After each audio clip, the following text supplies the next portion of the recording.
So, welcome back, ladies and gentlemen.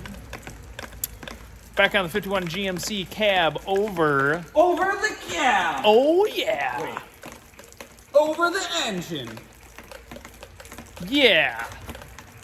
So, we're trying to figure out what wheels and tires are going to fit on this thing, because this is a lot narrower than Big Green Ugly Ford out there. To clarify, cab is a lot narrower. Yeah. It's so much smaller. I wish it wasn't raining. It started raining like 3 minutes ago. Yeah. I would say we could park them next to each other so you could see. But you got like wheel opening is this. Hang on, Sorry, hang on. it's like- Just give him 1 second. Just hang on. Pause! Unpause. Wheel opening. Boom. You know what? I'll tough it out. I'll go in the rain. All right, let's go in the rain. Come on. Let's do this. Okay, so wheel opening on this guy here. This is what's just so wild to me about these GMC versus Fords. So we're like, it's wide as point 39 inches. And our hood to front is about 23 inches. I guess the hood's out here, I just measured that. But. Yeah, I mean, you could, but, you know. That little hood right there. Got all sorts of junk out here. Oh, update on little fire chief here. Yeah, I drove it up to a show and totally destroyed the turbo on it. Oh. I'll show you guys that. Having a little fun, and I'm sure you guys can see how absolutely wasted and how much it's been eating it. But it's fine. I've just been running it like that anyway, you know, because junk stuff. Okay, so we were 39 inches on the other one. Stop Easy, it. Stop easy. It. Our widest here, 44, and your hood is 29, almost 30. So you're 5-inch wider wheel opening and 4 or 5 inches longer on the hood. Not to mention the actual width of the truck Yep. is a lot wider. There's probably another 4 inches between the two fenders of width on this thing rather than the GMC. Yeah, so this one has 22-inch diameter, 12-inch wide, and there's 2-inch spacers there. Yeah. And they've got a negative 57 offset instead of the standard 44. Yep. So we had to go from the 5x4 3/4 to a 6-lug because nobody, for a reasonable price, makes some aggressive truck wheels in a 5x4 3/4. We found a couple, but I mean, you're looking like $3,500 just for the wheels, no adapter, no tires and stuff like that. Whereas I think I had like $1,100 into these ones, plus tires and everything else. So, oh, they probably haven't seen the bed. yeah, I kind of, you know, panned up into here. Well, I shouldn't say it's done. The bed is, the wood is in, and then I got my slats in. Yeah, a little bit of trimming needs to happen and all that jazz, but Yeah, so the issue we're running into is if we get adapters to be able to go to the 6-lug, we're immediately out 2 more inches. 2 more inches out, as we're walking up here, you can kind of see, is already going to put us pretty close to flush with the fenders. So we can't run a super aggressive offset or a super wide wheel, which kind of leaves out a lot of those truck wheels that we want, which goes more towards something like these or the ones that we had on the 55 or 54 Cummins build there. But then you get a low profile tire and that kind of looks stupid unless it's slammed. So we're really kind of struggling here figuring out what to do. So everything's fine. It's fine. We're gonna try mounting up one of those, see where that kind of sits in the wheel arch, because then off of that measurement we can kind of gauge where we need to be with other wheels and tires. And also Jordan might back that behemoth up here. We'll pull 1 wheel tire and 1 adapter off of it just to throw it on and kind of see where it sits. yeah, I'm pretty sure I have a 6-lug wheel laying around that's like not crazy offset like that we can just try. I've got some wheels. Oh, okay. They're off of. Well, we can. I think they're rally wheels. Don't mind the pile of parts for this thing here. There's piles of parts for everything Yeah, it's ridiculous. Shop was super clean Oh, a they're week ago. Dang. Wild. But yeah. Yeah, so rear brakes are all done. It's got new shoes, the drums have been turned like you saw in the last video. All my lines are ran, hoses, Oh my goodness. all that good stuff. I've got the wiring harness here that I'm going through right now, cleaning it up, figuring out what I'm using, what I'm not using. Let's see. Got our steering U-joint there. It's a double joint, so we can kind of have a hard angle here. Jordan's doing steering stuff. We need to go out to the junkyard and find one of the right angle things for the brake booster assembly. You find on like Yeah, you'd find them on like old stub nose vans. Some RVs have them. Once we get one, you'll see exactly what I'm talking about. It just bolts here, has a little lever that comes over, and then your booster and master assembly sit this way. So then you have hood clearance. So lines are here. This is front brake, this is rear brake. This one's cut short, so I can add a little piece in there with our brake dude. A little brake, you know what I'm saying? Yep. The brake light switch. That's the one. Let's see, what else? Everything in the front end's all done. All the brake stuffs. So where's our wiring harness? Wiring harness is right there. Yeah, I showed them briefly. Yeah, so this is obviously this is just the wiring. Yeah, this is just the wiring. It's easy. Yeah, it is actually really easy. So this is just like a $80 fuse block. But what I like about this one is, let me grab a light color so you can see. But they're all labeled. Every few inches they're labeled, so you know what goes Radio, where. ignition run. Yep.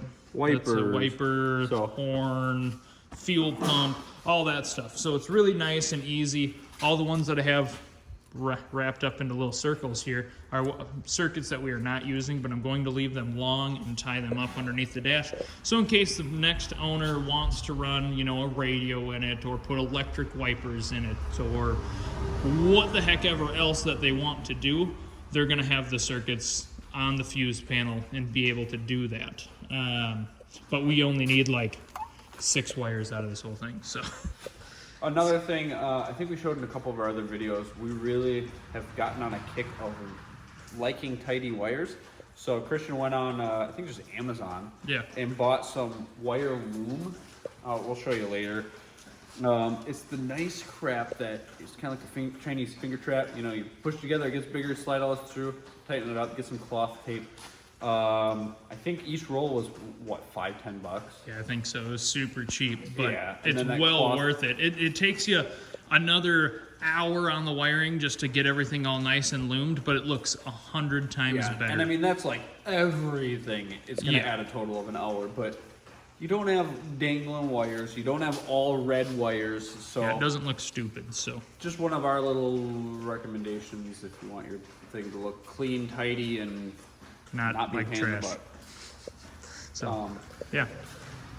I want to make a video here. It's not going to be in this. It'll be posted before this, so you guys will already have seen it.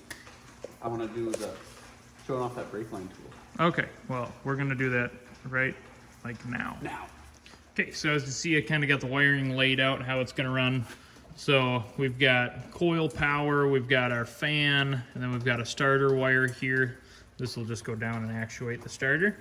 Then we've got brake light switch here, and we've got the hot power here, which is just going to run down kind of over this direction, and then to the starter, the alternator, which is here, so it'll have a big power lead going off of it.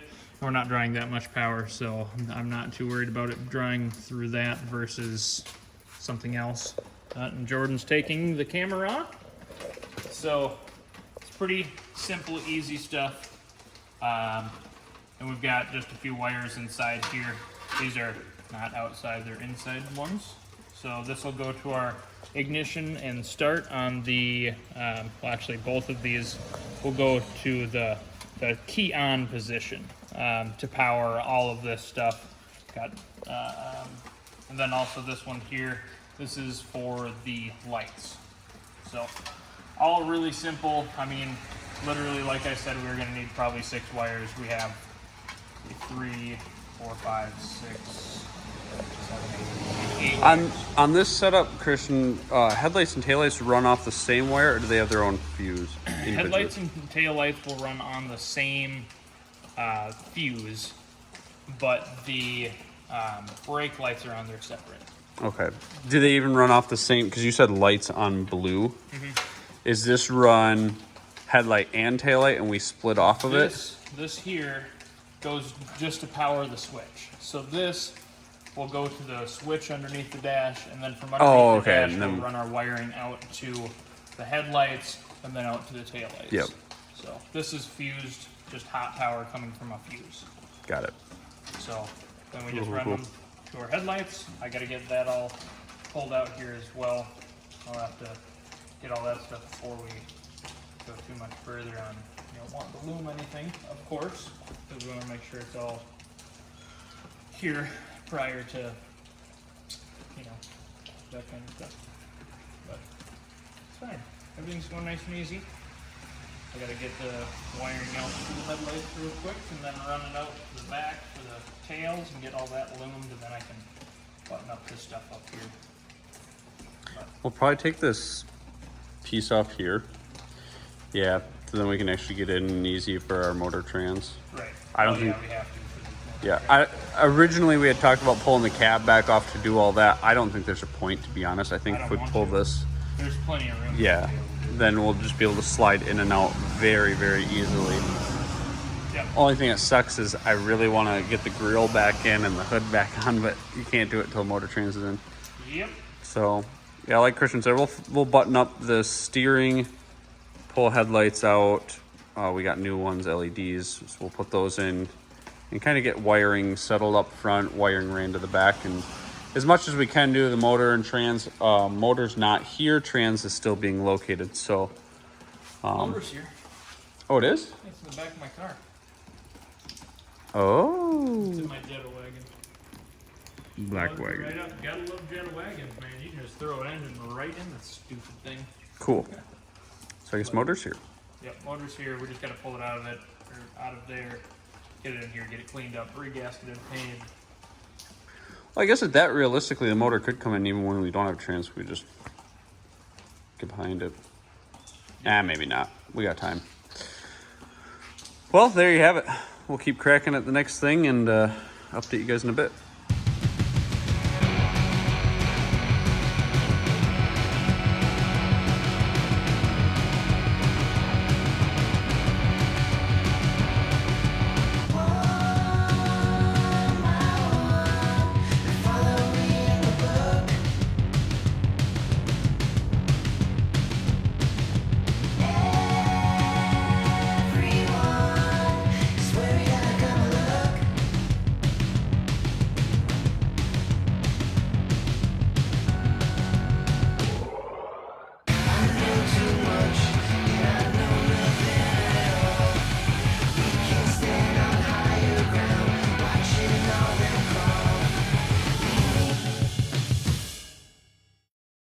Okay, we got our Chevy 350 here in the back of the old wagon. Jordan's ready to pick her out of here so we can get it up on a stand, kind of clean it up, give a fresh coat of paint, get accessories and all that stuff on it, fuel pump, etc., etc.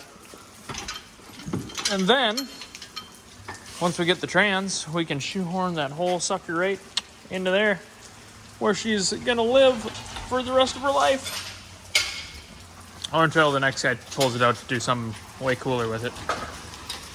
Which, could happen. It could, honestly. I feel like most people who buy the cab overs, they buy them because they can't build them. Yeah. But there's nothing wrong with that. No, I just mean... You can write a check for it. It just means more power to you. They're probably not going to want to pull this out and stick a... Right.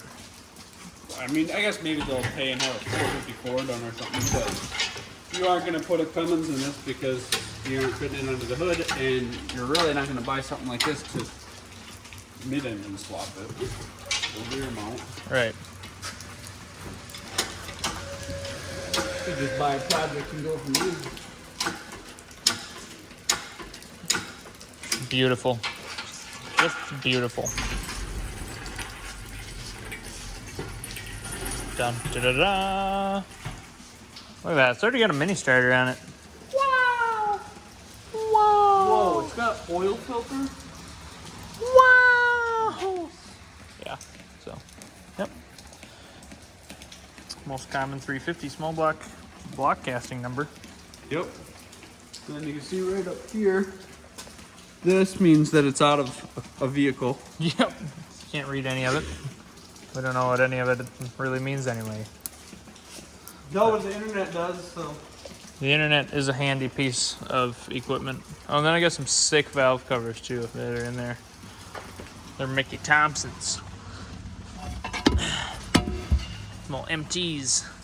Thompson Mickeys. Yeah. They need to be blasted because the clear coat that somebody put on them is gross. But that's not a big deal. Although it really doesn't matter because nobody ever looks in the engine bay of one of these. No. No, these look good from the outside. Don't need to look good on the inside. Interior, yes. Yeah, interior. Show them what I did that's going to piss a lot of people off. I don't know what you did. Oh, yeah. Just torched out the buckets so that the headlights will actually Sure, fit. everyone's so mad. Yeah, all right, I get it. I'm over it. I don't care. Yep. So, in order to get these that have a lot bigger little hootenanny there, I got to trim this out. And I had to obviously cut that out because they fit or sit so much wider in the rear. But this is how we're gonna get. It's not hot anymore. This is how we're gonna get these to actually go fit in here. Yeah. And then messing around with the lighting on them and found something out I think is kind of cool. So we'll show you a little bit later. But here they are. I cut those, I'm cutting these. Yeah, take that, I guess. Jordan kind of did some steering stuff here.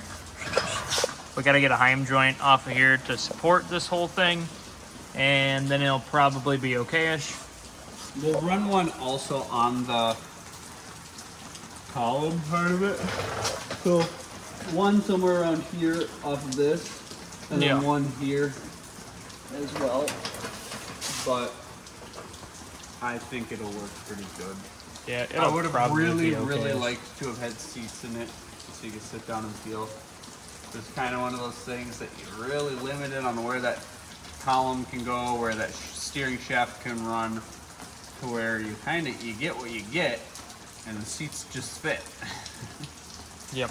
So It'll be fine. Everything's fine. But yeah, so that's that. Really hoping my headers clear that steering shaft where it is. And yeah, you know, magical stuff. I mean, if not, we take the column and the shaft back out, and then maybe they'll snake in between two of the headers. Yeah, maybe if we're lucky. Otherwise, we'll just Cry about it and cut that one header, and you just won't have that cylinder. yeah, we'll just do a cylinder delete. So,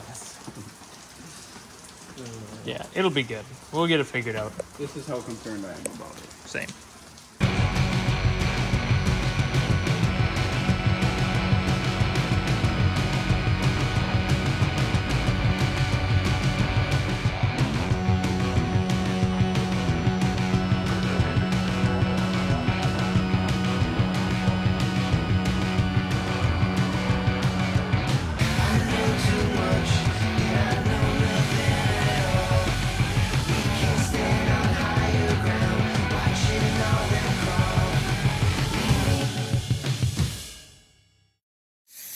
Okay guys, it's Friday. Jordan's working a little bit on his cab while we're getting it ready to go. Had to do some brakes on a customer vehicle and clean up the shop a little bit, so it's not so dang dirty in there. But yeah, we're gonna be back to working on that thing in just a little bit here. But for now, Jordan, what is it that you are doing? Well, I gotta trim this stuff out because it goes too low. Oh yeah? So I'm gonna have to cut that crap out. I see. I really want to get this online tonight, so I don't know if I will get little, what would you call them? Wheel arches, tubs, fender, tubs, whatever you want to call them. I had planned on just getting like a trailer fender, splitting it in half because it's only got to be about that wide, and building it and making it look nice, but I don't think I'm gonna. So, you guys can buy it and do it. Yeah. You guys can buy it and do whatever the heck you want with it, because this thing is freaking sweet. Hang on. All right. Let's go over to the other COE. I hate whenever people call them that. It's a COE, not a COE. I think because they don't know what COE stands for, so they think it's called a COE. Yeah, it drives me nuts. Anyway, this thing's already looking way better with just different headlights in it, and that's pretty much it. But steering is good. Jordan welded up a steering support little dude right there with a little jointy couplery deal, whatever you want to call that, right there. You guys see it. We got to clean it up a little bit because it's kind of ugly, but it's functional and it steers well. Wiring, I can't continue on with too much more wiring until motor and trans are in, because I have to figure out where our power wire is coming from, where our starter wire is going to. But I can go inside and I'm going to clean up all of the wiring inside, get the switches put in, mount the box, or the fuse box. And then like here's headlight wiring. This runs across the front here and then over to this headlight, because it's already all wired down to this one. I ordered more wire loom because I ran out. So I had to wrap all of these just singly instead of, in a group like I wanted to, but that's okay. Let's see, what else did Jordan do here? I'm not really sure, but rear, this is going to be our brake and tail lights here that are run back here. You got some excess tied off, so whenever we get the box built, we can mount our tail lights. And then I gotta tidy up this brake line here, tie it to the frame rail, so that'll be fine. We got some seats coming for this thing too. I believe they're from a Dodge Dart, and yeah, it's coming along. I gotta order a windshield, and if anybody knows, could you tell me if the windshield from a pickup truck is the same as it is on these cab overs? It looks like it is, but I'm not 100% sure, and I want to be sure before I order the glass pane and the seal for it. So if you could let me know, that'd be great. All right, guys, so we are out at Cooley's, our favorite place. Absolute. So we're getting some fenders for the box of the cab over. Just gorgeous GMC here. And then we were walking through, and Jordan spotted this one truck over here that we're coming up on. So it's this orange truck right here. Now this, we thought was pretty cool. For one, it's an international L110, but what makes it really cool is it's a short bed, and neither one of us have ever seen a short bed international pickup. We didn't know that they made them. We were talking about this a while ago, and we're like, did they actually make a short bed, or was that not a thing? But here's proof that they did. So that's really cool. And then it's got these sweet bed extenders on it, and they're in pretty good shape. Like this whole truck. Slide down the stake pockets, and then they got the little clamp in the middle there. Yeah. So it's really cool. Really sad because it's really good shape. I mean, you walk around and the floors are good, the rockers are good, but way back in the day when they loaded it or unloaded it, you can tell they just picked up on the cab, so that's all jacked. But I mean, the floors are all good in it. The fenders aren't horrible. Yeah, and this is probably why it is in here, because somebody rammed it into a tree or something. But yeah. Or an X. Yeah, something. But yeah, so here's our fenders that we're gonna get right here. Oh, this one? Okay. Oh. Either one. I mean, both these have them. Both these have them? Okay, cool. I think so. So there's... I guess I didn't check this thing. Oh yeah, this one's got it too. All right, well. Cool. Well, let's do this one since it's right here. All right, sounds good. We're gonna set up and start doing some unbolting of these fenders. Okay, so back from Cooley's. We were only able to get one fender off because I need to get a cordless grinder out there so I can cut off the other one. This one unbolted. So yeah, look at that. I mean, obviously it's not going to sit that low. It's going to be up higher, but it makes me excited. So that's awesome. All right, guys, so that's it for this episode of, you know, the 51 GMC cab over. Stay tuned. Next week we'll have some more video and more kind of in-depth stuff, because we will hopefully be doing engine and transmission stuff along with buttoning up the wiring. But for now, like, comment, subscribe, go check out some of our other stuff, and yeah, have a good weekend.